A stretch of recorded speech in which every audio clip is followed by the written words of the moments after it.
Hey guys, what is up? Sam or Scorpio here, bring you guys another video, and this time we're going to be going over the ultimate strategy for how you can beat the brand new Veni, Vidi Zombie Gauntlet mode first time inside the Black Ops 4 Zombies. This one I would say is significantly easier than the Voyage Gauntlet, and it's also a lot more fun.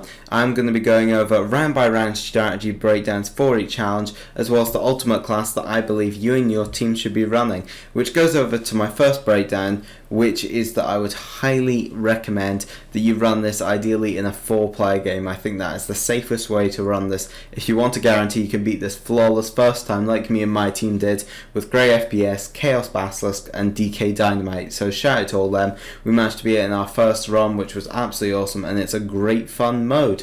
So starting off with our class here, for perks I would recommend you run Deadshot Dealer, Dying Wish, Time Slip and Stamina Up in the modifier slot. All of these are going to come in very helpful at different points of the challenges for different reasons, so I'd highly recommend these 4 perks as the ideal strategy.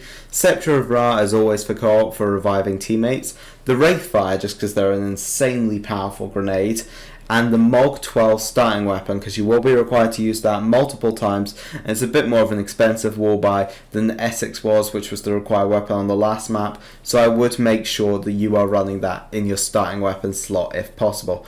I would also make sure that you've got that thing leveled up to ideally have got some of the best attachments like Fast Mag, Speed Loader, all those kind of attachments, you want them unlocked.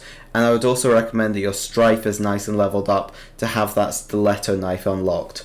In terms of elixirs, you are welcome to run epic elixirs if you should wish, but all my recommendations are going to be about classics because it's all I think is necessary, being Temporal Gift, Nowhere But There, Anywhere But Here, and Equipment. All of these are going to come in handy so much, and they're just the best classic elixirs in my opinion. So next up we're going to be going into each of the bronze medal challenges, and we're going to be going over the ultimate way to beat these as easily as possible. So the first challenge is that taking any damage will drain all of your points. This is round 1, so it's really simple, just don't get hit. I'd recommend you buy the Strife right off the bat, even though you have that Mog 12, and then you can melee those zombies, and you'll just, this is easy, it's just don't get hit on round 1. If you can't do that, then I have some concerns. Round 2 is to survive an onslaught of sprinters. All the zombies are going to be sprinters, just kill them off. You can either melee them if you want, or if you want to play a bit safer, use that Mog 12 shotgun you started off with. Round 3 is that missed shots will actually deal damage to you. Now these ones, they will deal 50 damage a shot, so it is going to hurt, so you're not going to want to be missing shots. Meleeing, if with that Strife you can actually still melee, and they won't actually count as missed shots if you don't hit them, so I'd highly recommend that. That's why the Strife is so helpful. Round 4 is to only use the Mog 12 shotgun. Very simple, very powerful on the low round like this, honestly. Just kill off all the zombies with that shotgun only. It'll be the only weapon you'll be able to use. Your equipment and special will be disabled. Then round 5, you better have been saving your points because you need to possess the shield at the end of this round, which means that you're going to need to have got the whole map open by this point. Grab all 3 of those shield parts, which can be found in the Ra, Odin and Zeus towers, 1 in each tower, and then you're going to need to build that, and every player is going to need to have a shield by the end of this round, so make sure you conserve some points as you go. And then by round 6 you're going to need to open all of the doors in the map. Now there is about 12 doors I believe in this map, so just make sure by the end of this round, before you end it, that as I say you've been conserving points to be able to get all 12 of those doors open to avoid getting a strike this early on. Then round 12, you'll only be able to actually use shield attacks to damage zombies, which is honestly really easy. You can either melee with it, which I wouldn't recommend because it actually damages your shield. I recommend you just use the bullet attack. Just train up some zombies, aim down sight and fire it with the shield, and it will just be able to easily tear down the whole horde. Then round 8 is weapons and elixirs are only usable while crouched. So basically you just have to be walking about training in crouch mode. It's going to be a little bit weird and unusual, but just train about in crouch mode. It's only round 8, so you shouldn't have too much of a trouble. I'd be using that Mog 12 shotgun still, and I would recommend you be working towards getting that thing Pack-a-Punch, but I wouldn't double pack it yet because, well, as you'll see in a few challenges time, I'd recommend you just get it single packed for now because it is going to be very clutch in all these challenges that follow. Then round 9 you have to sacrifice 9 gladiators on the dais. Now I know this is something that confused me and my team at first, so we had no clue what a dais is. This is basically the challenge podium in the middle of the arena. So in this round, it will be a special round. You'll have a lot of these gladiators. Just take them into the middle and kill them on top of it using either, I'd recommend, your special weapon or that Mog 12 that maybe one or two of your teammates may have Pack-a-Punch by now, which is ideal. Make sure you have Pack-a-Punch open nice and early, honestly, because the earlier you do it, the easier it is. And then round 10 is simple as defend the temple, which is the Pack-a-Punch room. This is another reason why that Mog 12 is so helpful, because this is such a tight room. I'd recommend, obviously, the requirement is that your whole team have to be hanging about in the Pack-a-Punch room for the duration of this round, or you will fail the challenge, and every time that you're not outside the area you'll be taking damage, and obviously you'll down eventually. So try and be careful there. It is a very tight room to be hanging about in, and once you've done that you will have completed the bronze medal, which means you will have gotten the bronze medal calling card. Each of these basically give you a calling card. It's the exact same calling card for each, except it's got the cool different medal. So if you've got that gold one, you are a beast. And if you do manage to beat it flawlessly all the way through, then you will get rewarded with a sticker that you can use on your emblems and stuff, which is a nice little reward, as simple as it may be. Camo would be nicer, but oh well, it's what we've got. So we're going to proceed on now to our silver challenges, which, as you would expect, do continue to get progressively hard. So our first of the silver challenges on round 11 is to only use hipfire. This is one of the reasons, again, that the Mog 12 is so good. It's so great being a shotgun for hipfire. It's such a fast Pack-a-Punch weapon, and obviously it is required for a lot of the challenges. I know I'm bigging up the Mog 12, but it's the perfect gun for this map, honestly, and you're going to want to be keeping it on you. So you can only hipfire with this. ADS is disabled, nice and easy. Then round 12, sprinting is disabled, so you can only actually walk, which does feel a little bit weird, but it should be fine. Also, I recommend you and your team maybe stay a bit closer together. Use the Mog 12s, your special weapon, whatever you've got to survive. Then by round 13, you need to Pack-a-Punch 2 different weapons during this round. So if you Pack-a-Punch a weapon before, it won't count. So what I'd recommend you do for this, that Mog 12, that each member of the team, every member of the team will have to do this. I'd recommend each of them single pack that Mog 12 right now, and each of them need to then go and grab a second weapon that they can singular Pack-a-Punch. I'd recommend an AR, maybe like the ICR. I would also recommend somebody maybe does the Wonder Weapon quest, because later on the Wonder Weapon can be very helpful, although don't pick it up until later on, because there is a point, as with past gauntlets, where your weapons will unfortunately be reset. So get that Wonder Weapon quest done, but don't be going and getting it from the box yet. I recommend you all take advantage of fire sales that come frequently on this map. Use those temporal gifts, I would highly recommend, to try and get a good weapon when those fire sales come in, which is all the time when you maintain that crowd affinity. And all round, just keep hitting the box. You want homunculus, is so helpful. I'd highly recommend them. Then on round 14, you need to earn 1,000 points from boarding openings. This is basically the barricades. You need to earn 1,000 points by boarding them up. You can get about 100 points per barricade, so it's not really too much of an issue. A good way to do this is maybe to have somebody trap a zombie behind one and just keep rebuilding it as they break it down. To easily get up to that 1,000 points, we actually got a double points as we were doing it, which did help a lot and made it incredibly easy to do. And then round 15, you'll need to defend the bathhouse. This is the downstairs area of the Zeus temple. All the players will need to be down here, there, and that is a very tight area, so I would highly recommend you stay very careful, use special weapons, use those wraith fires to help keep you alive. Then round 16, again, I hope you've been saving your points, because everyone needs to complete the round with 3 active perks. These can be any of your 3 perks you want. It's all entirely your call. Just every member of your team needs to have at least 3 perks active. Then round 17 is back to an old one. Just use the Mog 12 only. Very easy to do, honestly. It's an incredibly powerful gun as it's double papped. Although I wouldn't recommend you spend all your points into double papping it and upgrading it, because as I say, later on you will lose all your weapons on round 26, and you need to have some points saved up for then, honestly, to make sure it is just you can pack a punch it and everyone has the points to do that, or you're not going to have an easy time with that at all. I'd also recommend everyone's leveling up their special weapon as they go, because that thing can come in clutch. Then round 18, only kill zombies with headshots. Basically, zombies will only take damage when you hit them with headshots, so just aim for the head with your shotgun. Round 19, you need to survive for 9 minutes. So this means that this round is just a 9-minute round. So 9 minutes of flat out zombies. This is where points are no longer really an issue, honestly, because you'll be able to get plenty of points in these 9 minutes of just infinite zombies. Then round 20 is to actually defend the arena. So every player needs to get to the arena and defend it. Because it is an even round number, that does mean there will be fire in the arena, which can cause a bit of a struggle. I'd recommend each player take up a quarter of that arena, and each player trains around there, makes their own trains, use wraith fires, use special weapons, and just anything you need to use to keep yourselves and your whole team alive.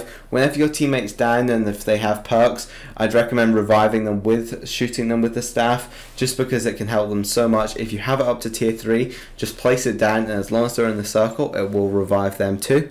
And that will actually mean you now have your silver medal now that you've done those 20 rounds. Now we're on to the top tier challenges, which, don't worry, still won't be that hard, and that is our gold challenges.